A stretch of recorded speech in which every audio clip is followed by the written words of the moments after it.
So hello everyone, नमस्कार और स्वागत है आप सभी का आईएएस पॉइंट के 16 नवंबर 2020 के the Hindu newspaper analysis session में। सबसे पहले डिस्कस करते हैं उन सभी आर्टिकल्स पे जिनके आज हमें उनके बेसिक और की पॉइंट को समझना है और उनके सभी बेसिक एस्पेक्ट को समझना भी है। तो देखते हैं उन सभी आर्टिकल्स को। तो हमारा जो सबसे पहला आर्टिकल है वो है आरसीईपी के ऊपर, यानी कि रीजनल कम्प्रिहेंसिव इकोनॉमिक्स पार्टनरशिप।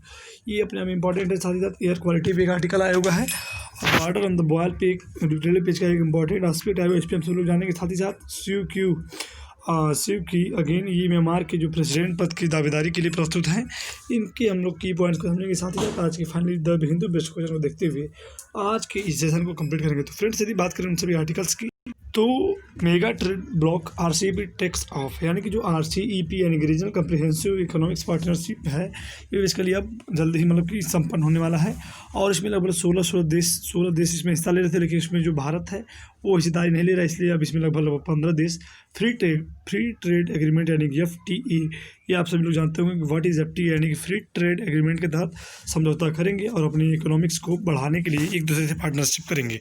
तो थोड़ा सा हम समझते हैं कि रीजनल कम्प्रिहेंसिव इकोनॉमिक्स पार्टनरशिप क्या है और ये 15 देशों के बीच जो होने वाला इसके बेसिक एस्पेक्ट क्या है। तो यदि बात करें इसके बेसिक एस्पेक्ट की, सबसे पहले यदि हम समझें कि आरसीईपी क्या है, तो आरसीईपी एक मुक्त व्यापार समझौता यानी फ्री ट्रेड एग्रीमेंट है जो सदस्य देशों का एक दूसरे के साथ व्यापार आसान बनाता है। 2012 में 10 आसियान देशों के साथ चीन, जापान, दक्षिण कोरिया, इसके साथ ही साथ यदि हम बात करें तो ऑस्ट्रेलिया और न्यूजीलैंड एक साथ आए थे। न्यूजीलैंड एक साथ आए थे और भारत को भी इसमें बेसिकली समझौते पर हस्ताक्षर करने के लिए किया गया था, लेकिन शर्तें उसकी जब पूरी नहीं हुई तो उसने इससे अलग होने में अपनी भलाई समझी। इसके सदस्य देशों को आयात निर्यात पर लगने वाली टैक्स बहुत ही कम दर पर अदा करना होता है। और जो आरसीईपी है यानी कि बेसिकली जो रीजनल कम्प्रिहेंसिव इकोनॉमिक्स पार्टनरशिप है, इसके तहत क्या होता है कि दुनिया की कुल जीडीपी का 30% हिस्सा जो इसके अंतर्गत आता है, यानी कि इसमें जो कम्पीट करने वाले जो कंट्री हैं वो लगभग जीडीपी में अपना एक महत्वपूर्ण योगदान रखते हैं। लगभग 30% पूरी जीडीपी का हिस्सा वाले देश ही इसमें सम्मिलित है। तो इसका उद्देश्य जो है निवेश को बढ़ावा देना है और सभी देशों को व्यापार में सुलभता मुहैया कराना है। समझौता लागू होने से कंपनियां किसी भी देश में आसानी से अपना सामान बेच सकेंगी तथा अगर बात करें दुनिया के सबसे बड़े व्यापार जो समझौता है उस पर हस्ताक्षर अब हो चुका है। आरसीईपी के तहत 15 देशों ने इस पर किया, कुल मिला के समझौता अपना कर लिया है।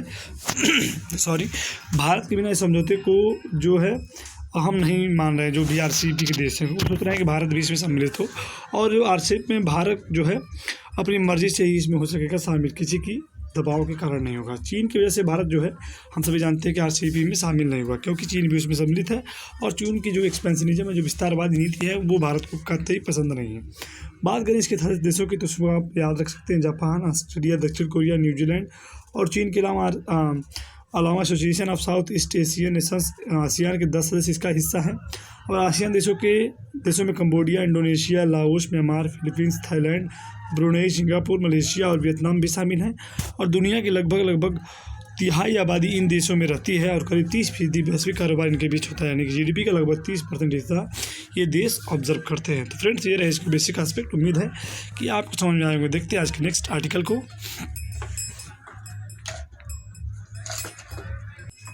इस आर्टिकल में आप देख पा रहे होंगे लिखा हुआ है कि worst air quality on Deepavali on 4 years. So western disturbance bring light rain and wind help in dispersal of pollution। देखिए, जो दिल्ली की अगर बेसिकली बात करें तो पोल्यूशन के चलते पूरे देश में की बार पटाखे भी बेसिकली बंद रहे और जो क्रैक फायर्स हैं, जो भी कि पोल्यूशन के जो कारक हैं, उन सभी खास उस पर नज़र थी, लेकिन फिर भी प्रदूषण के जो स्तर है उसमें काफ़ी बढ़ोतरी देखने को मिली है। तो इसमें लिखा हुआ है कि the air pollution in Delhi on Deepavali and day after was the worst in the last 4 years. लगभग 4 सालों में इतनी अधिक गंदी दिल्ली हुई है दीपावली के ठीक बाद। तो ये रिपोर्ट किसने कहा है? According to central pollution control board CPCB data के अंतर्गत कहा गया है। जो 24 hours average air quality index का यानी AQI का based on data from 38 monitoring station from across the capital was 435 on Sunday which falls in the severe category, जो कि सीवर कैटेगरी यानी कि जो नाले की कैटेगरी होती है उस कैटेगरी भी आके गिरा हुआ है। तो ये का विषय है और उसके बेसिक एस्पेक्ट को आप ऑलरेडी रीड कर सकते हैं, तैयार भी कर सकते हैं। जबकि बड़ी ही कड़ाई थी, बड़ी ही मतलब समस्या थी, लेकिन फिर भी हमें अपने एनवायरनमेंट को क्लीन रखना चाहिए। और बेसिकली जो त्यौहार है ठीक है, लेकिन फिर भी अपने जो हमारी नेचर, जो हमारी प्रकृति है, उसका भी संरक्षण कहीं कहीं इंपॉर्टेंट हो जाता है। देखते हैं फ्रेंड्स नेक्स्ट आर्टिकल को। इस आर्टिकल में आप देख पा रहे होंगे लिखा हुआ है कि border on the boil. Border on the boil यानी बात कर रहा है भारत और पाकिस्तान के बॉर्डर की। तो एक बार फिर से भारत और पाकिस्तान का जो बॉर्डर है फिर से उबाल पे है, फिर से क्या है, बॉयल पे है। यानी कि अगर हम बात करें, India's threat matrix now include the possibility of two front situation. तो जो बॉर्डर की कंडीशन है उसको देखते हुए ये लग रहा है कि भारत को लगभग दो फ्रंट सिचुएशन पे उसको मुकाबला करना पड़ेगा। एक तरफ से बेसिकली पाकिस्तान और दूसरी तरफ से बेसिकली चीन है। इन दोनों से लेके टू फ्रंट बॉर्डर सिचुएशन को डील करना पड़ेगा किसको, इंडिया को। तो हम लोग जानते हैं कि हालात हमेशा बॉर्डर पे भारत और पाकिस्तान के बीच बदतर ही बने रहते हैं, और जिसके अंतर्गत लगातार सीज फायर का उल्लंघन भी भारत की तरफ से पाकिस्तान की तरफ से देखने को मिलता है, जिसमें पाकिस्तान बार बार भारत की भी मतलब कि उसमें भारत को भी लगातार आरोप प्रत्यारोप करता रहता है। अब इसमें जो बेसिक एस्पेक्ट है उसको याद रखना होगा कि जो सीज फायर का जो एग्रीमेंट हुआ था वो हुआ था the present situation of LOC जो है line of actual control, line of control जो है cannot be normal issued normalized and must be taken seriously. Army official now said 2020 has been the highest level of firing since 2003. तो जो cease fire का जो agreement हुआ था 2003 में हुआ था, और 2020 में इसका सबसे अधिक सीज फायर का उल्लंघन हुआ है। तो ये दोबारा की जो घोषणा थी, इसका जो एग्रीमेंट है 2003 में भारत और पाकिस्तान के बीच हुआ था कि हम एक दूसरे पे कभी भी युद्ध हम नहीं करेंगे, कोई भी हमला नहीं करेंगे। तो इसका लगातार उल्लंघन हो रहा है, और 2003 से लेकर अब तक 2020 तक 4052 सीज फायर का वायलेशन पाकिस्तान की तरफ से देखने को मिला है सिंस कब तक, जनवरी 2021 तक। तो ये कहीं ना कहीं अपने आप में इंपॉर्टेंट होता है, और इसके पीछे अगर बेसिक एस्पेक्ट को समझे तो कहीं ना कहीं पाकिस्तान भारत को बार बार उकसावा दे रहा है, क्योंकि भारत जो है UNSC में यानी कि UN सिक्योरिटी काउंसिल में सम्मिलित, तो उसका जो कार्यकाल है 2021 से शुरू होने वाला है। तो इसके लिए बार बार उकसावा पाकिस्तान से मिल रहा है कि फिर भी भारत इसका बड़ी ही रणनीतिक तरीके से मुकाबला कर रहा है। देखते हैं फ्रेंड्स नेक्स्ट आर्टिकल को। इस आर्टिकल में आप देख पा रहे होंगे लिखा हुआ शिव की अगेन, यानी कि जो with her mandate she must be more assertive against the military and Myanmar transition. जो म्यांमार की जो स्थिति है उसके, और जो वहाँ की मिलिट्री जो राज है, एक प्रकार से बोलें कि जो वहाँ की जो आर्मी की जो रेगुलेशन चलता है, आर्मी वहाँ शासन करती थी पिछले दिनों से, उसको, और जो म्यांमार का जो ट्रांजिशन है कहीं कहीं उसमें बेहद ही परिवर्तन देखने को मिलता है।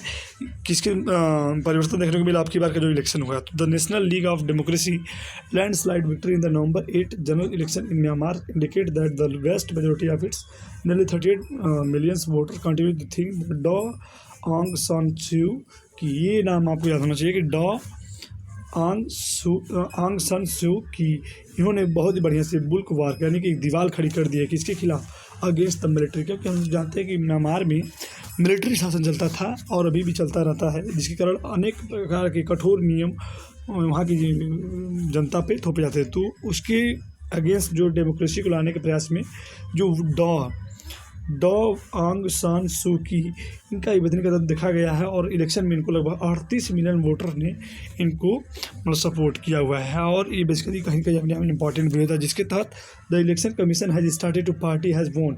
तो जल्द ही पार्टी की जो घोषणा है वो भी होने वाली है, जिसमें लगभग जो डॉ आंग सान सू की जो पार्टी है वो लगभग 346 सीटों पर विजय प्राप्त की है 476 सीटों में से, जो कि अपने आप में इंपॉर्टेंट हो जाता है। और उनकी सरकार जो वहाँ पे बनने वाली है, तो उनकी सरकार से ये उम्मीद देखी जा रही है कि वहाँ से फिर से डेमोक्रेसी फिर से बहाल होगी, और वहाँ की जो व्यवस्था है फिर से मजबूत होगी, और जो प्रजातांत्रिक देश के रूप में उभर के म्यांमार भी सामने आएगा। तो इसी तरह भारत और म्यांमार के जो संबंध है उसमें भी कहीं ना कहीं सुधार होंगे, और ये कहीं कहीं दोनों कंट्री के लिए इंपॉर्टेंट हो जाता है। तो फ्रेंड्स ये रहे आज के कुछ इंपॉर्टेंट आर्टिकल और उनसे जुड़ी कुछ इंपॉर्टेंट एस्पेक्ट। देखते हैं आज के द हिंदू बेस्ट क्वेश्चन को। यदि बात करें फ्रेंड्स आज के द हिंदू बेस्ट क्वेश्चन की, तो आप सभी लोग RCEP यानी रीजनल कम्प्रिहेंसिव इकोनॉमिक्स पार्टनरशिप पे फुल डिस्कशन 100 वर्ड्स में लिखने का प्रयास करेंगे, और उसके सभी बेसिक एस्पेक्ट को दर्शाने का भी प्रयास करेंगे। तो फ्रेंड्स आई होप ये सेशन आप सभी के लिए इंपॉर्टेंट रहा होगा। आज के सेशन में इतना ही, अगले दिन फिर मिलेंगे, तब तक के लिए नमस्कार और धन्यवाद।